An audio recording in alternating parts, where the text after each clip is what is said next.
Hello, hello. Good morning, traders. Can you hear me? Let me share my screen.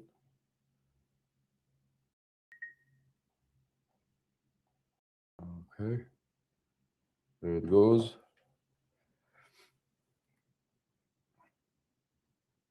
Okay, can you hear me? Can you hear me?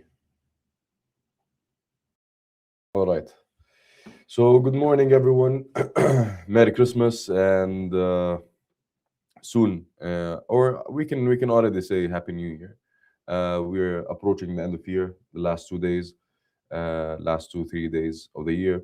They will be very slow in terms of volumes, in terms of data releases. The economic calendar is very minimal at the final week of the year.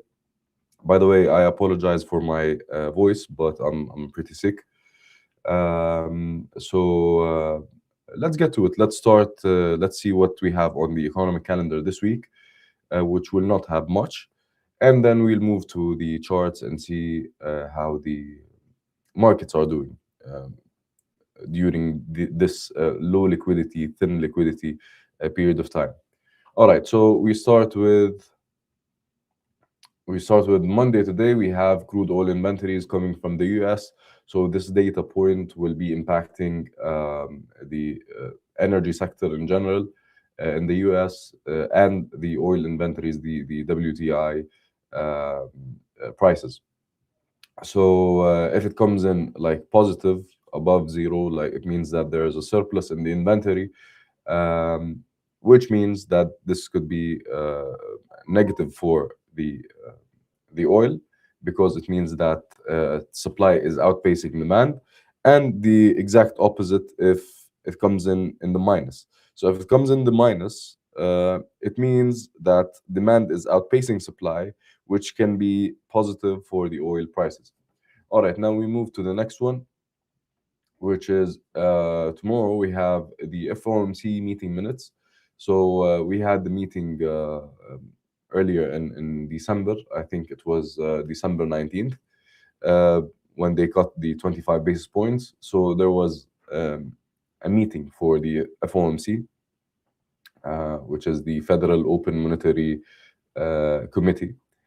They had the meeting. So tomorrow they're releasing the meeting minutes for us investors and traders to know what happened during that meeting, and have some sort of guidance of where they're going next in their next meeting.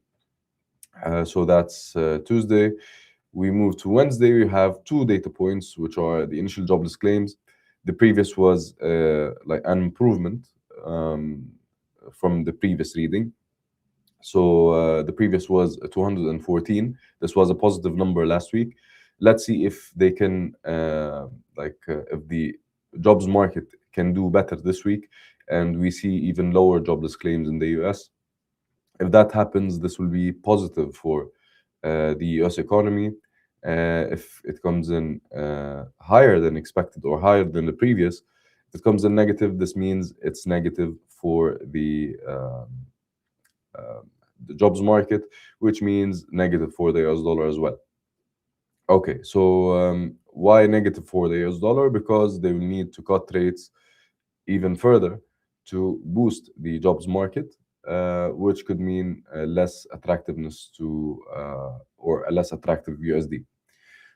And then we have the Chicago PMI. It's way below 50. The previous reading was 36.3. The forecast is an improvement, but still a contraction, because like the let's call it the threshold, or the benchmark is 50. So anything above 50 is expansionary. Anything below 50 is contractionary. So as long as we're below 50, it's maybe less bad than the previous. The expected is less bad than the previous, but it's still bad. Okay. So that's for Wednesday. On Thursday, we have nothing. We have the New Year's Day. It will be uh, a full day of like closed markets. Nothing will be moving on the charts. And finally, we have Friday, we only have the S&P Global Manufacturing PMI. So the previous was 52.2, the forecast is 51.8, and the actual, if the actual comes in higher than the forecast, then it's positive, lower, then it's negative. But again, PMI numbers, we always look at um, the 50 level or the 50 benchmark. If it's above 50, even if it's lower than the forecast, it's still expansionary. If it's below 50, that's contractionary and bad for the US dollar. All right. Good morning, good morning, good morning, Forex Club. All right. So that's it for the economic calendar. Let's now move to the charts. Please give me a second.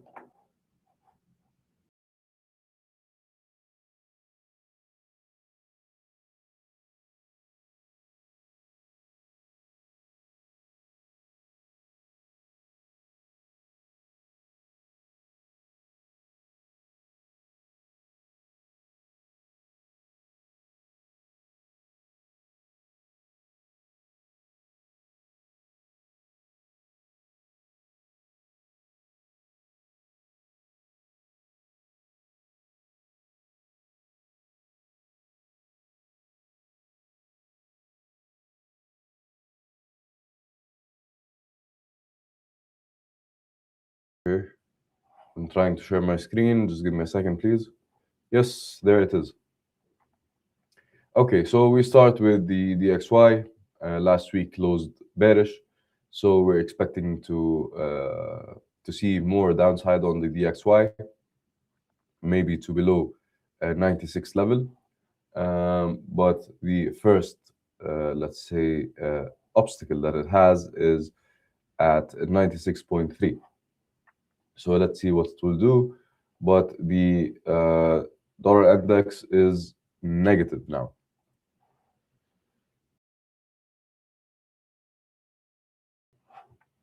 All right. Same on the daily. We can obviously see lower highs, lower lows. So we're going lower and lower. So that's a clean downtrend. Even on the 4 hours, it's pretty clean. So now we move to euro, and we should see the exact opposite, which is, yep, yes, okay. So we closed bullish last week, and we are expected to keep climbing towards the 1.19 level. That would be the first resistance point in the Euro USD path. Let's see if it will break it or respect it and then get rejected from that point. On the daily, we can obviously see higher highs and higher lows. So it's the exact opposite of the DXY. We're seeing a clean uptrend on the daily. And if you want to see it even cleaner, we go to the 4 hours and we see higher highs and higher lows. All right. So that's for 1 second. That's for euro. So euro is still positive.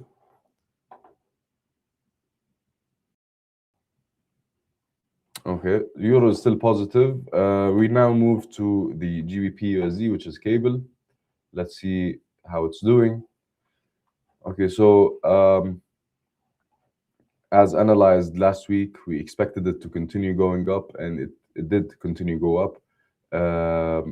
It closed very bullish at the end of last week, and we are expected to keep seeing higher and higher points, maybe towards the 1.37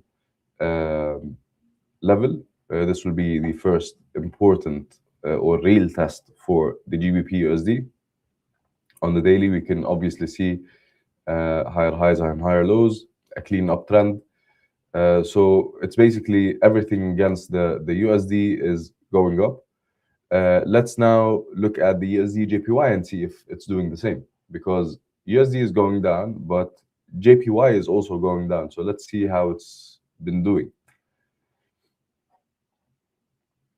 So okay, after Japan, or the Bank of Japan, which is the central bank in Japan, raised rates, we saw like the pair going up, meaning that JPY weakened, which is like which should not have happened, because when you raise rates on on a currency, it increases the attractiveness of that currency, so it should become stronger. But it didn't, because of the forward guidance that the Bank of Japan provided. They're still considered an ultra loose monetary policy country. So now, like last week, we saw it close a little bit bearish, and we might be seeing finally some strength on the JPY. When I say strength, I mean the USD JPY going down. All right. Let's see the daily. Do you guys have any questions? Do you have any questions? All right. Apologies again for my voice. Okay. Yeah, like we might be forming a double top here, but it's not a double top until it breaks below 154 and 154.2 to be specific. If it doesn't, if it does break, we might be seeing like a stronger or a deeper correction towards the 150 and possibly the 148. If not, if we don't break that, we might be rejecting from the 155 point or level, and we might continue going up towards the 180, 158 and 160 levels. All right. So that's it for the FX majors. Let's take a look at the Dow Jones, for example. It's near the all-time highs, so Santa Rally is happening. This would be the week of Santa Rally. So the last 5 trading days, we have Monday, Tuesday. Yeah, we're in the time of the Santa Rally, and it's set up perfectly for a Santa Rally. So we're near the all-time highs. Currently on the Dow Jones. Let's take a look at the Nasdaq. Nasdaq 100 is not very close to the all-time high, but it's relatively close. The S&P 500 is at an all-time high. So yeah, the Santa Rally this year, I think, is happening. So let's wait and see. Let's now move to gold. Okay, well, gold made a fresh all-time high on Friday of 4,550, and then we started seeing a strong rejection. Today we saw like, especially you can see it clearer on silver. Let me show you silver. Silver reached 83 during the Asia session tonight. This Asia session, I mean. And then now it's trading at 76. So the same is happening with gold. It tried to reach higher, but it got rejected, and it's forming now like a still non-closed bearish engulfing. If it closes like this, we might be seeing a deeper correction, but I doubt it will close like this. It's the end of the year, and people are excited, and we will see gold going even higher and higher. Let's go to lower time frames and see. Yeah, it's still trending up, even though it got rejected during the Asia session. It got rejected on the hourly from a very important point, which is the 4,440, which coincides with the 126-day moving average. That's a very important point. I would be waiting to see what this will do around this area.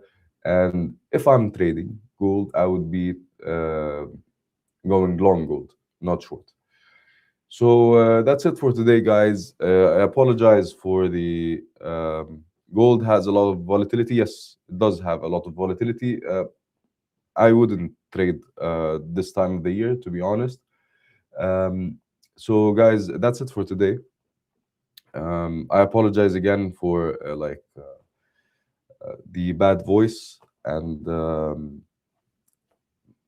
feeling tired. But hopefully next year on the next live stream I'll be doing better, and we'll have a more productive live stream. I hope it was productive. I hope it was like helpful to you guys. If you have any questions, please like drop them in the comment section below. Take care of yourself. Have a great trading week and a happy new year. Bye bye.